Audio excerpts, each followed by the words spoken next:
Welcome back to the Transform Your Mind to Transform Your Life radio, podcast, and television show. I'm your host, Life Coach Marina Young, and I'm so excited today to be speaking to the one and only Pastor Reverend Dr. William Glover. He is my pastor. He is the vessel that God has used to speak into my life and to renew my mind for 14 years now. And it's really interesting that, and I was trying to remember where I came up with the name of my show, but in all the 6 years that I have been doing the show, I have never had a guest come on and speak directly to the transforming of your mind and the renewing of your mind. So today, Pastor Glover is going to speak on the biblical principles of what God meant when the scripture that says, be transformed, but be not be conformed to the world, but be renewed in your mind. So the reason I thought of inviting Pastor Glover is because he had a really powerful series on renewing the mind. And it was a 4-part series, actually. So we're going to try to condense some of that, pick some of the important pieces, and share with you today. So welcome, Pastor. Thank you very much. I'm after trying to get scheduled for a very long time, we're finally able to make it happen. So I am pleased to be here with you on Renew Your Mind. Yes, thank you. The first time I invited Pastor is when he talked about justice, and we were going through a tumultuous time regarding justice in Americans, and he has a book that we're going to tell you about talking about systemic injustice. And that was when we tried to do the interview before, but it never really happened because obviously you'll hear from his bio. He's a very busy person, and he's being pulled in all these different directions. So again, all right, so let me give you a, just basically a synopsis of the bio and things that Dr. William L. Glover, does. So once again, his main role is he's the senior pastor of Mount Hermon Ministries. He also oversees the Jew of Hermon Early Learning Center and is campus director of Life University at Mount Hermon Ministries. He has a strong mandate for education, missions, leadership development, justice ministry, and reaching the lost for Christ. Having ministered in 9 different countries on 29 international trips, Dr. Glover is an anointed teacher, preacher, and international speaker. He has assembled ministry and medical teams that have seen thousands of souls saved and thousands more received desperately needed medical care. His passion is to reach the globe, but God has fashioned his heart in the shape of Africa. Through Mount Hermon Ministries, he's very involved in reaching his community through educational empowerment. He is a founding board member of Life, which means Lee Interfaith for Empowerment, a network of congregations committed to finding solutions to systemic justice issues in Lee County. He's an executive board member of Healthy Lee, a group of faith, business, and health professionals committed to inspiring healthy lifestyles, and chairs the Religious Affairs Committee of the local branch of the NAACP. Dr. Glover is also co-founder with Pastor Cheryl Glover of Redeeming Influence Outreach, Community Outreach, a nonprofit that serves blighted communities. Dr. Glover has earned a Bachelor of Arts degree in Bible and Theology from Southeastern University, a Master's of Art degree in Religion from Florida State University, a Master of Education degree in Counseling from Florida A&M University, and his Doctor of Ministry degree in Theology from Life Christian University. Dr. Glover is also the author of 3 books, Justice, God, Nations, and Systems, which examines the role of faith in addressing systemic justice issues which plague the systems of men. 30 Days of Excellence, a daily devotional that focuses on cultivating a culture of excellence in faith, in speech, and in life, and Ready for the Harvest, a study on how to release the principles of seed time and harvest in your life. Dr. Glover is married to Pastor Cheryl Glover. 4 wonderful adult children enhanced their lives: Brittany, Jade, Janet, and William II. Dr. Glover credits God for his demonstration of goodness and continues to trust his faithfulness through his pastoral ministry. Like I said, you're a busy man, Pastor. We're going to need to shorten that bio. I know you are a busy man. My gosh, so I am so glad that we can have this conversation. And, even though I don't remember why I chose the title, I do know that unless your mind is renewed, we're going to talk about a growth mindset and a fixed mindset. But I know that if you have a poverty mindset, for instance, I came from poverty. If I continue to have a poverty mindset, then my life would not be transformed because I will be stuck there. And that's one of the reasons that I know that as a life coach, that you have to transform your mind in everything, whether it's your spirituality, whether it's your marriage, whether it's how you look at money and those things. So my first question to you, Pastor, is why do you think that God wanted you to preach on that series, Renewing Your Mind? That's an excellent question. I ended the 2020 year with the series of messages entitled Living in Your Redemption.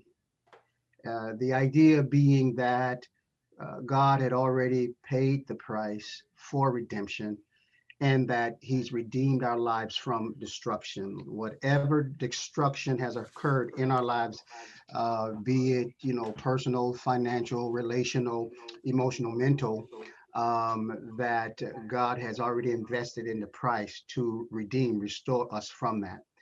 And that was received so well that I began to contemplate, well, how do we get people to live in that, to embrace that, to be able to receive that?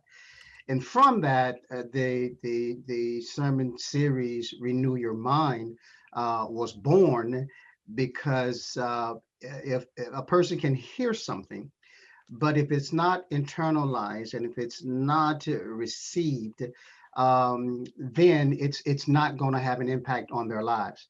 So that series of messages was born out of that realization. It's moving people from a point of where they are to living in the redemption, and in that process experience a renewing of their minds. Okay. All right. So in your I just lost some light. Okay, right. Can I get it? Yeah, I just ahead. got dark. My light went out. Okay, right. Go ahead.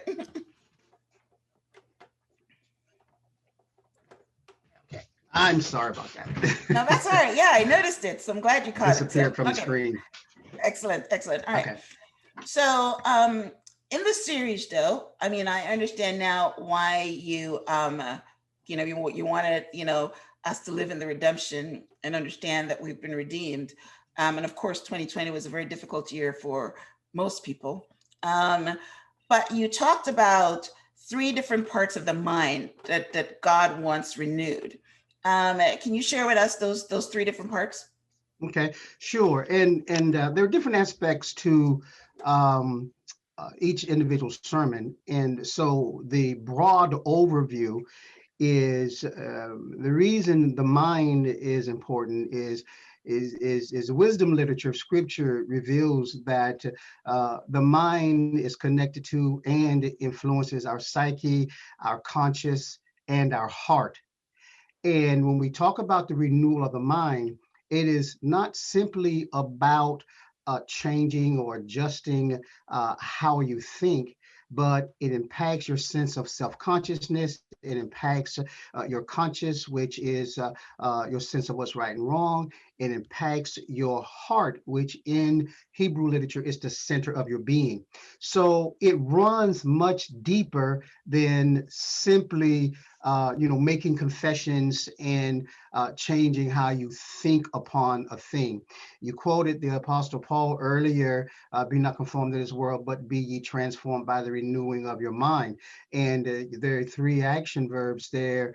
Um, um, um, Transformation and renewing.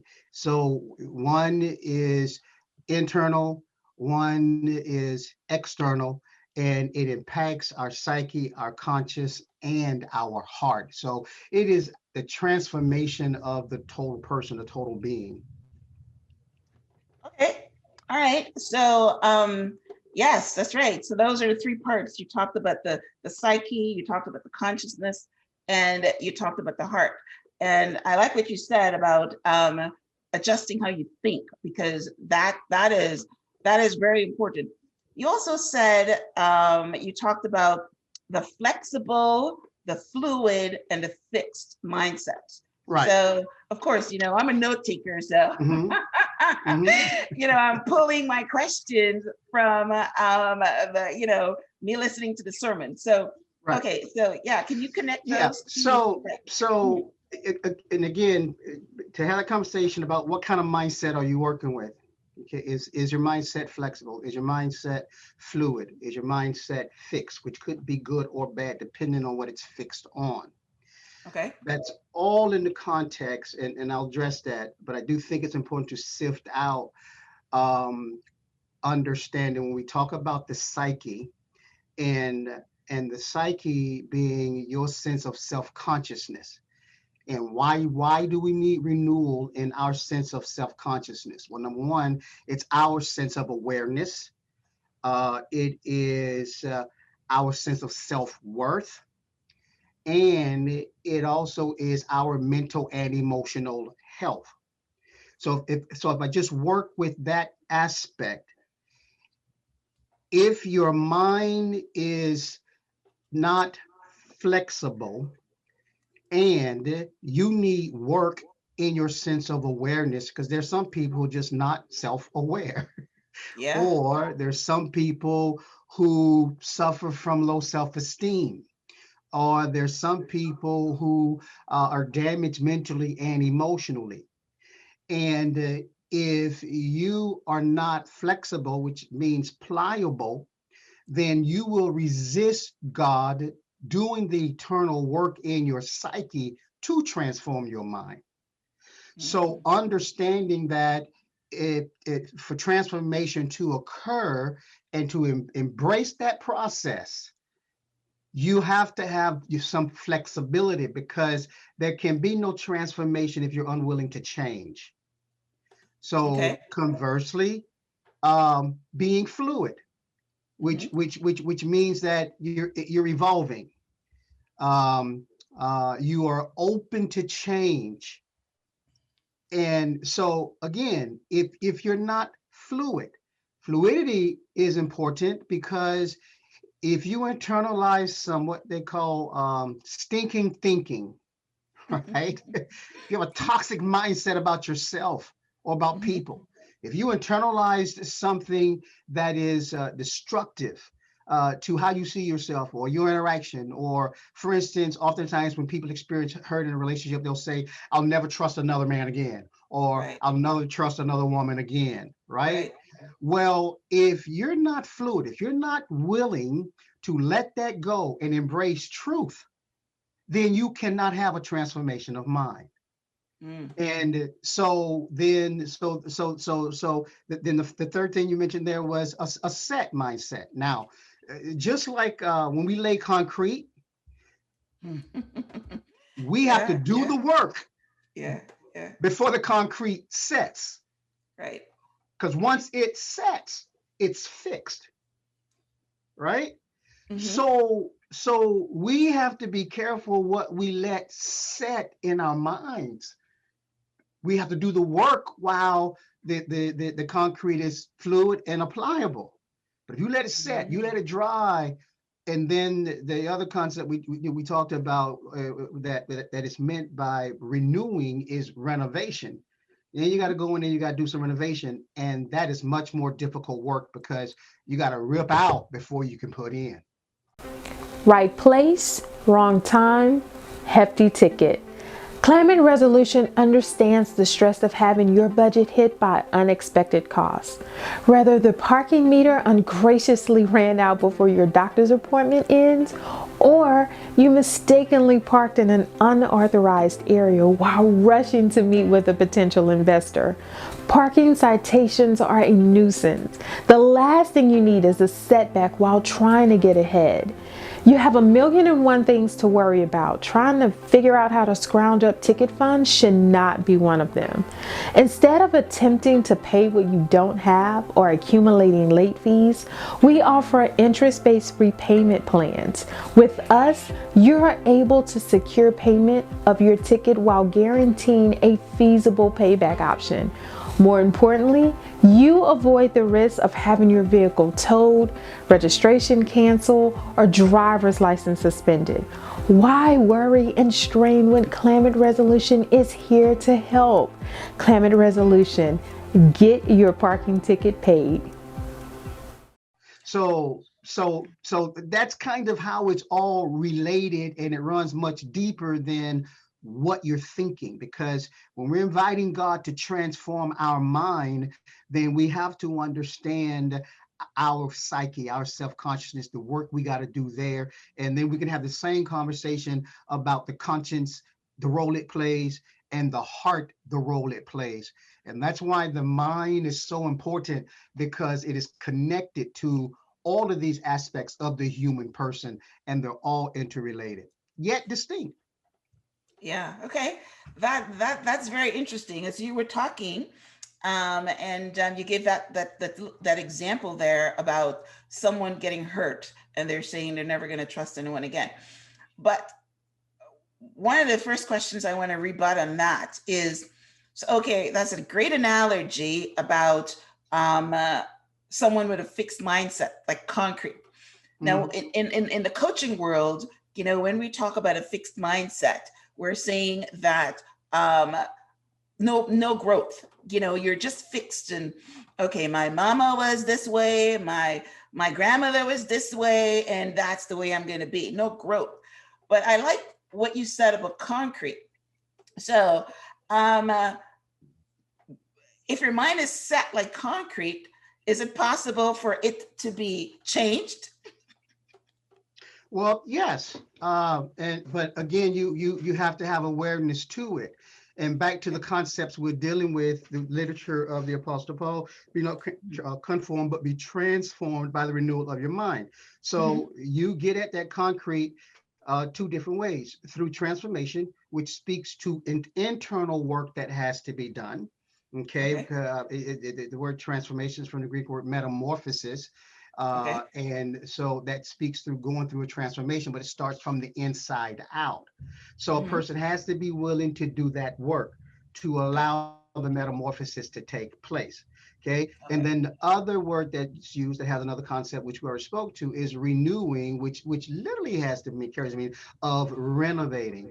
And when concrete sets, the only way to change it is to get a jackhammer and get in there Yeah, which is and what break it up, right? right. And Wow. that's very painful work, and people oftentimes will not choose to do that because Wow. it is painful, it's noisy, it's messy, it's loud.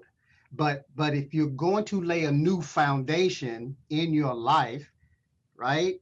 That once it is fixed, it's a good foundation, then doing that mental, emotional, and spiritual work to jackhammer all of that bad foundation is worth the effort. So yes, it can, but it's Yeah. twofold. It's internal, but then it can also be external with that renovation, and people being hungry enough for change to embrace that. So I understand. Let's talk a practical example. So I understand that, you know, in life, we always go towards pleasure and away from pain. So, like you said, nobody wants to do the hard work to face the pain. But as part of your bio, you do counseling. You talk to a lot of people. Give me an example of someone having a fixed mindset, and how can God jackhammer to change that? I'm very Okay. interested in that. And again, and the jackhammer is a very strong analogy to illustrate the point that to break that mindset requires, drastic, painful measures. I know, right? Mhm. But of course, God does nothing in our lives except that we invite Him, and we submit and we yield to it. Mhm. I think an example in the context of relationships, particularly in the context of marital relationships, a Okay. lot of work that has to be jackhammered in counseling sessions really has to do those mindsets about marriage that have been set but are toxic and are not healthy prior to people getting married. And then they Mhm. get in the marriage and they're having difficulty, and you begin to explore where that difficulty is coming from. And then Mhm. you discover that they have very different ideas about the foundation of a marriage and what it should be about.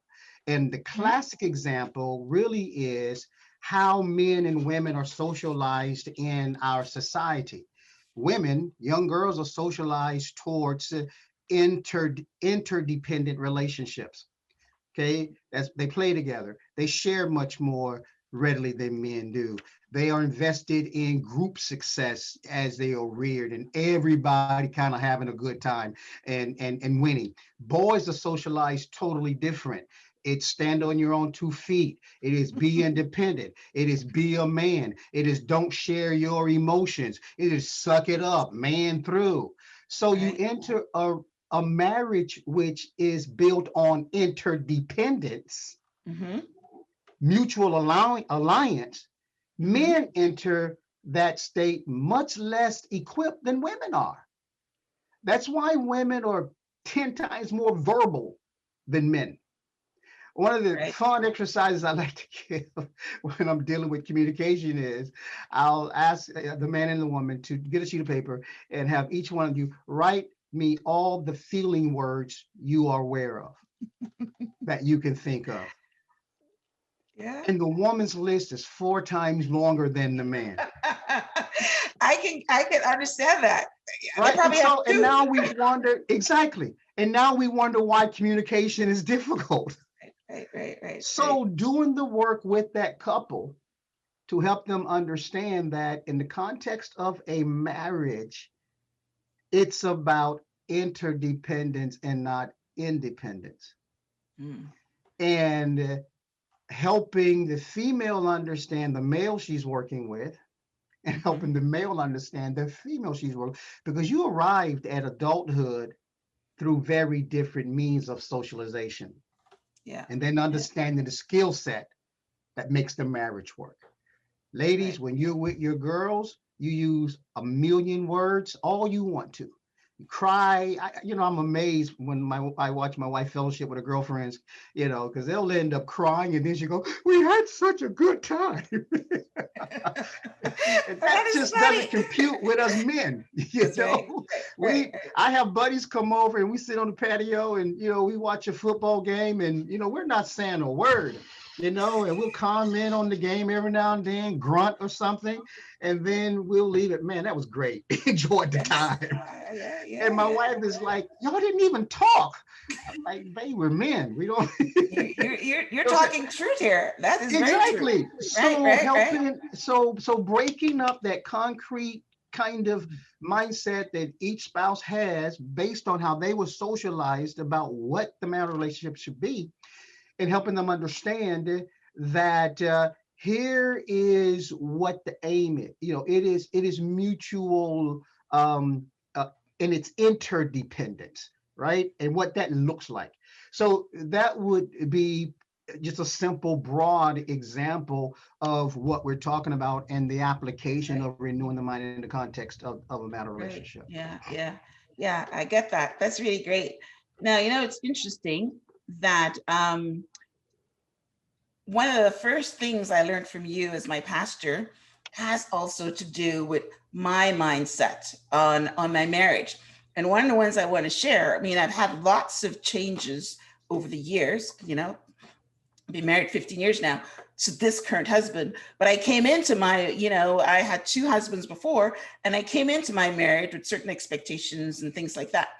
And one of the first shifts, we want to call it paradigm shifts, we want to call it renewal of the mind, but one of the first ones I got directly from you is that, you love your husband as you want to be loved, because a lot of times women and me, you would go around looking for what the man is supposed to do for you. And when he doesn't do what you want him to do, then you pout, you stop talking, you guys have a fight, you sleep in separate bedrooms and all this type of stuff. But what I learned from you is that love as you want to be loved, treat your man as your king. And even when he doesn't do what you want him to do, still love him. And I told you that's gone a long way in my marriage, because my husband and I are socialized totally different. As you know, I'm a talkative, outgoing person. He doesn't talk much, like I guess most alpha males. Yeah. And I earn my living by communicating, right? Uh, so I'm perfectly equipped. But when I'm relaxing, right? When I'm not working, when it's not required of me, I'm not particularly talkative. To me, I'm taking a break from talking because, and the assumption would be because I talk all the time as a part of ministry and training and coaching and, encouraging, Mhm. that I'm in that mode all the time, and that's simply not the case. In the majority of cases, I mean, of course, there are men who are talkative and who love it, etc. So, but it's a broad generalization that holds true more times than not. But you are right in terms of the I believe it's the Apostle Paul says, and maybe it's Peter. And this is a very powerful relational principle. Mhm. And I'm sure you've heard me say it before. Mhm. Um, Dwell with your spouse according to knowledge. Yes. Yes. You say that all the time, right? Hmm. Yes. Hmm. And that's a very powerful relational principle, again, because of how we are socialized, right? Because you Hmm. mentioned your previous relationships, right? And we bring all of our previous relational experiences into our current relationship, whether they were courting, dating, cohabitating, marriage. We bring all of that history and we think that history prepares us for this current relationship Right. because we are experienced, Right. right? And so Hmm. we take all of that history and we try to apply it to this current relationship. Number one, because we tell ourselves, I'm not going to make the same mistakes I made before, right? Hmm. So now we're already determining what would be a mistake in this current relationship because it was a mistake in the last one. Not necessarily so. So Right. we bring all, so now we're not dwelling with our spouse according to the knowledge of the spouse. You're dwelling with our spouse according to the knowledge of every other person we've had in Right. our lives. Past And we're relationships. Right. projecting it Hmm. on our spouse. Hmm. Hmm. So part of relational work I do with couples is to free them from those projections. And at that point, you're able to see who your spouse is and how to dwell with them according to the knowledge. Case in point, I tend to have a romantic side. I'm mushy that way. And my current wife, my second wife, first wife passed, Cheryl, when we were dating, I just gift her roses like every week, right? Okay. Every Right. week. And so I remember we're having this conversation and she was telling me the roses are beautiful. And I really appreciate, the roses. So she said, but they're not my favorite flower. I'm like, what? For whom are roses not your favorite Favorite flower? flower, right, right, Yeah, right, you see the movies and the romance, it's right, always right. Now, Mhm. see, in my mind, I'm Yes, being romantic, right. but I'm not dwelling with her a college according to knowledge, because romance to her isn't giving her roses, it's giving her favorite flower, which I now know is the orchid. Oh, nice. That is And beautiful, right? second, And tulip. rare, right? Yeah. Yes. So when I want to romance her, I don't run out and get roses, right? I go out and I get orchids and tulips. So she sees the orchids and the tulips, she goes, what's on your Mhm. mind? That's beautiful. So that would Yes. be an example of dwelling according to knowledge. I use the term, we learn to be generalist in relationships. We apply what we learn, this general knowledge, to our contextual relationship. And what we need to learn how to do is specialist, right? And by Mm-hmm. specialist, I mean you specialize in the needs, the desires, the wants, the hopes, the aspirations of the person you are with. You Okay. dwell with them according to knowledge. You should know them. Yeah. And Yeah. relationally, most people keep trying to make their current relationship fix this construct they have bought in from all these previous relationships, Yep. and we Yep. run into difficulty. Yep. And so that would be an example of another area of transformation that needs to happen relationally Yeah. with couples. Yeah. Yeah. So, like I said, that has transformed my mind, my marriage. So it's very, very important. Yeah. And you say that deal with people according to their knowledge, and I quote that a lot because you say that a lot, and I Yeah. and I always requote it. Deal with person according to knowledge. I think I even told my daughter that yesterday regarding her friend. Wasn't even Yeah. intimate The relationship, principle is just like applicable. a friend, right? Yeah. Deal with them according to knowledge. Well, I think Maya But Angelou, put it this way, when a person show you who they are, believe them the first believe them. time. Yeah, so that's another reframing of a similar idea. Similar things, right? So that's pretty good. I'm curious though. You also say in your message that God can use a fixed mindset. It would be similar to, I think, of Apostle Paul about, if you're fixed using you to do something where you're not thinking about any other thing. Is that where you were going with that? I don't remember. Well, it fixed in that, because I gave an example that Mhm.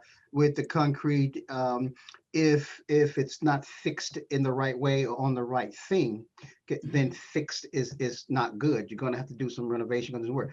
But Mhm. then fix also, when you lay concrete, it's properly set, it's properly laid, it is suitable for what you want to build on it.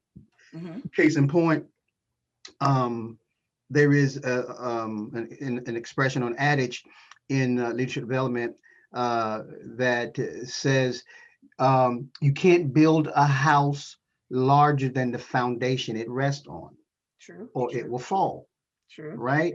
Mhm. So the foundation determines the size of the house. Mhm. Mhm. So let's pull in this conversation about purpose and destiny, Okay. right? If you have great purpose, great destiny, or you believe you have great purpose, great destiny, you have to take the time to lay the foundation so God can grow you into that greatness. Mm.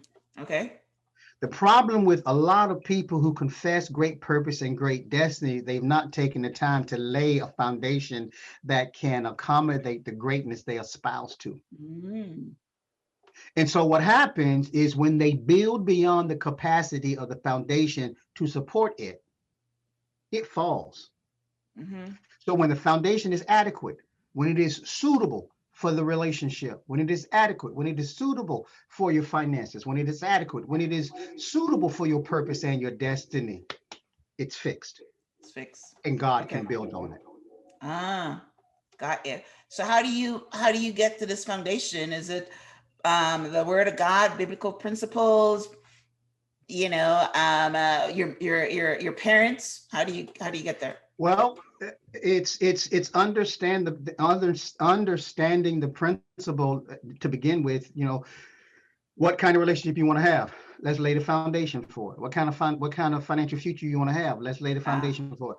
What right, kind of career you want to have? Let's lay the right, foundation for it. You didn't got just jump out and start coaching. it. Oh, You right. laid a foundation.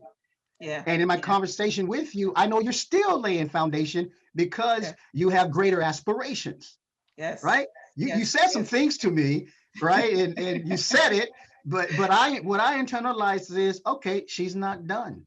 No, Even though she has this platform, this format, she's still laying foundation that will yes. accommodate greater, Growth. Right. right? Yes. Thank So you. Yes. that would And be an growth. example. And you said some Mhm. things to me that were pertinent to your foundation Yeah. as to why you Yeah. do certain things, why you require a certain thing.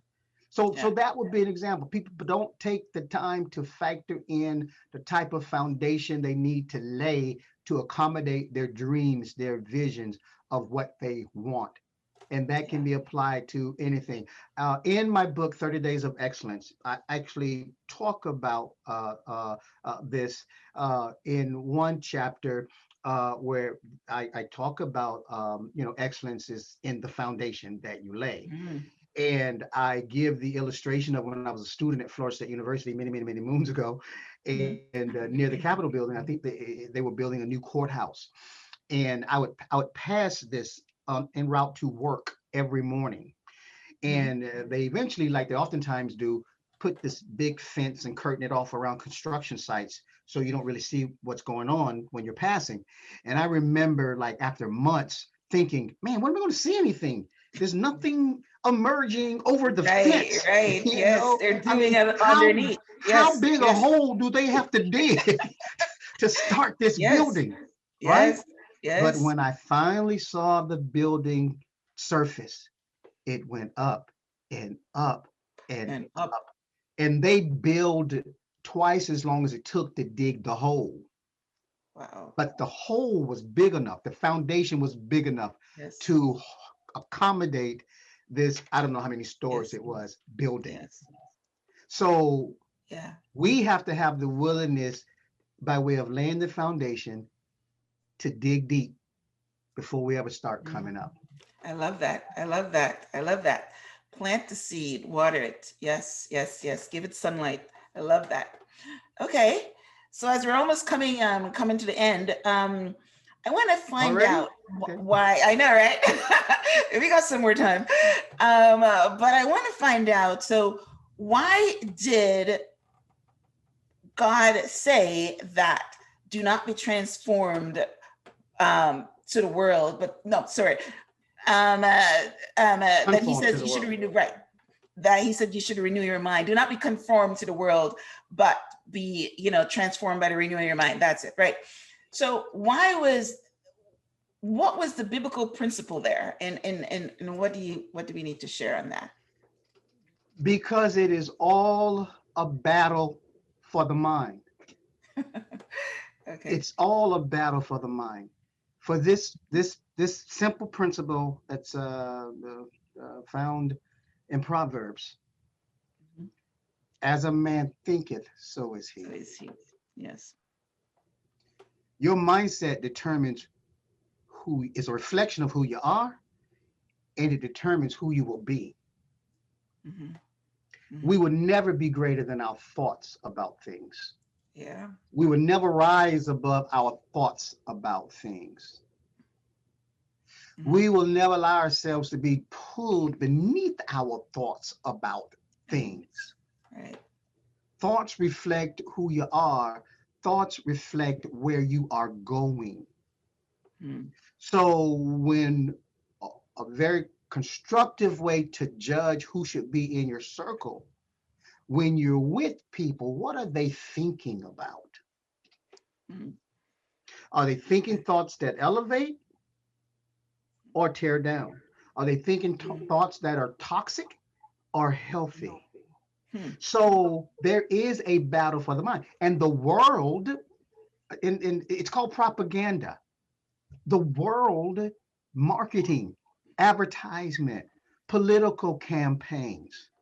Hmm. It's about influencing the The mind. mind. Have you ever Right. been watching late night TV and one of these infomercial comes on, and then by the time they're finished, they've convinced you need this You ridiculous need to buy gadget. that stuff, right? Yeah, Yes. like it's They going to go really on and on and on it's going about to it. Yes, transform right. your life. If you Hmm. get it and you convince yourself, you're going to, then you get it and you go, why did I get this? Piece of junk. Go, I'm not going to use this. It's a Right. battle for your mind, and Yeah. particularly the Yeah. world we live in now, because people essentially don't want to do the work to think through themselves. And so there are professional think tanks, Hmm. and these think tanks think for people and feed them what to believe, what to say. Wow. Wow. That is inherently what is wrong with our two-party political system, whether you're Republican or Democrat. This applies to both. I'm not siding here. It is this observation of truth. They're Hmm. governed and they're run by think tanks. The individual Mm. politicians aren't doing much thinking. Something happens, it goes through the think tank. These are the Yes. talking points. Yes. This is how Yes. we It strengthen is. our position. This is how we survive this. This is how we weaken the opposition. Hmm. Television have turned into propaganda think tanks that Yes. reflect the left, the right, the center, Yes. and they all are vying for our Yes. minds. We Yes. don't tune in to learn anymore to news. We tune in Yeah. to determine what we need to think. Yes. It's very So true. people Yeah. don't think for themselves Yeah. anymore. So hence, do not be conformed to the propaganda, Hmm. but be transformed Formed by by the the renewing of renewing of your your mind. mind. Yes. I love And it. all the Love it. things that you have just said, that transformation happens through the word of God. That transformation happens through your relationship with God. That transformation happens through a community of faith, like-minded believers who are committed to growth, development. That Hmm. transformation happens through how God just did a series on the school of life. And the point of it Hmm. is that when God really wants to teach you, he does it in the context of your life experiences. So Hmm. God is also teaching us, growing us, grooming us in the context of our life experiences and lessons that he desires us to learn, regardless of what we are experiencing. He is at work in it. So Hmm. there's transformation in that as well. So all of those are ways and means in which we go through this transformation. And again, back to how we started this conversation, right? It's much deeper than thinking. It involves your psyche, your conscience, which is your moral compass. Okay? Some Hmm. people, everybody has a conscience. Okay, everybody has a moral compass, even if they're Christians or not. Everybody, that's how God designed us. Yeah. And Yeah. the purpose of a compass is to first help you determine true north. Many people's moral compass is broken. They can't determine true north. If you can't determine true north in your life, you're lost. Yeah. True Yeah. north is your purpose, is your destiny, is the will of God for you. If you can't Hmm. determine that, you don't know south, you don't know east, you don't know west. The compass just spins. You're Hmm. lost. And so the renewing of the mind restores your moral compass as well. Compass. And Yeah. then, of course, Yeah. your heart, which is the center of your being, the seat of your soul. And this is important because wisdom literature teaches us that guard your heart, for from it flow the issues of life. Everything that matters, that's important to us, impacts our Your heart. heart. Yeah. If the heart is injured, broken, unhealthy, because the heart pumps the blood, it pumps the influence of that thing to your spirit, to your soul, to your body. So when we talk about the transformation, then it's holistic. It's holistic. And God is always at work in our lives, trying to move us to a place of wholeness in all three of these areas as it pertains to renewal and transformation. Transformation. Yeah. It's yeah, that's very, very true. Right. Um, love it, love it, love it. So, so tell us now, as we're just about to wrap up, how can those watching on TV and listening on the radio and podcast connect with Mount Hermon Ministries, your books, social media? What do you want to share on that? You can connect with our ministry We are currently streaming YouTube and Facebook at MT Hermon, Hermon Ministries. And you can join us Sundays at 11 a.m. You can go to our website, www.mthermonministries.org, get some information on our ministry. As was mentioned earlier, I am the author of 3 books. The Justice book, which is about your community of faith, finding relevance as a change agent in your community. The 30 Days of Excellence, which is a 30-day devotion that cultivates habits of excellence in your life. And then they're ready for the harvest, which teaches us how to apply the principle of seed time and harvest in our lives. And all of those are still found on Amazon. And if you have trouble getting it through Amazon, then you can contact me personally at dr.wm Glover 0613 at gmail.com. Okay. All right. That's awesome. Our regular listeners know that there will be a transcript of our conversation with Dr. Glover on my blog, the show page of the show, which is blog.myhelps.us. And on the my blog, I would have links to your books on Amazon. I would also have links to the YouTube channel so that those listening can start streaming live on on Sunday mornings, and of course on Wednesdays you also stream with your Dig Deeper Wednesdays, which is digging deeper into Bible study, correct? Yeah, it's a deeper dive into the lessons that we speak. They're much more conversational in tone, much like the conversation we just had, Okay. except I don't have an interviewer, so maybe I need to bring you on Dig Deeper Right. to help dig and probe those questions out. Mhm. But yeah, it's much more conversational approach to rehearse and reinforce the Sunday morning messages. Okay. All right. Well, this has been a blast. This has been a pleasure. I picked up a few extra things, um, which is basically all I love to do when I'm interviewing, I'm learning at the same time. So it's part of my personal growth. So yes, I picked up a few things, specifically when we were talking about, the psyche, the consciousness on the heart. Um, I was looking at the minds of where we're talking about the conscious, the subconscious, right, and the superconscious, but if we break them down and put them into the heart, yeah, which is everything that we do is recorded in the heart. It's the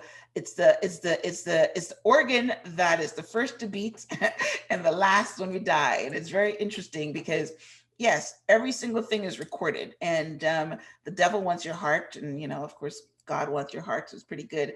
And the psyche, as you talked about, is definitely how you think, and that is the first thing that people see, because you meet someone, right? We're talking about relationships a little bit. We meet someone, and the first thing that you ascertain is how they think, because they're going to tell you, right? And then consciousness. You mentioned that most people aren't conscious, but actually the statistics is about like 95% of the people are walking around unconsciously. They don't know why they do things. So I'm glad that we kind of simplified it a little bit for the people that are watching and listening, about what the mind does, and then of course we talked about as a man thinketh, so is he. There's a book that I read all the time on that, but it's actually in the Bible. It is a proverb. So thank you, Pastor. This You're has more been than welcome. I amazing. enjoyed the conversation. What was that? I said, you're more than welcome. I enjoyed the conversation. Yes. So thank you. Like, we've known each other for 14 years. So yes, we should be And able to have a you really let me also state how proud I am of you. Oh, thank you. Forging the way. I remember when you began this journey Yeah, and witnessing your evolution and growth, and witnessing how God is enlarging your territory makes me very proud. I want to encourage you thank to you. continue that journey. Thank you. And I'll share something publicly with you that when I wrote my book and you said that you're proud of me, it brought tears to my eyes because it was the first time someone had ever, my father had never said that. So, and you said that to me as my spiritual father. So thank you so much for saying More than that. I welcome. appreciate it. God sent me to you specifically. I didn't share our story of how I came to be under your tutelage, but yeah, our connection has a purpose. So thanks again for sharing your wisdom on the show. Thank you so much for talking on the topic of the show, which is transform your mind to transform your life. You know, continued blessings in your ministry and in your family. And I'm looking forward to seeing you in person in a couple of weeks. We're going back to Yes, the July the first 4th. on the 4th, July the 4th. Yes. I am looking forward to that. My goodness. You know, I was doing some praise and worship this morning, and I remembered how much joy it brings into my heart when I do that. Yeah. And that's the reason I did it. But all right, we're fresh out of time. So thank you guys for tuning in to the Transform Your Mind to Transform Your Life radio, podcast, and television show. If you are listening on iTunes, I would love for you to subscribe. I do want to invite you to my Facebook group, which is Life Coach. Please join that. And until next time, blessings.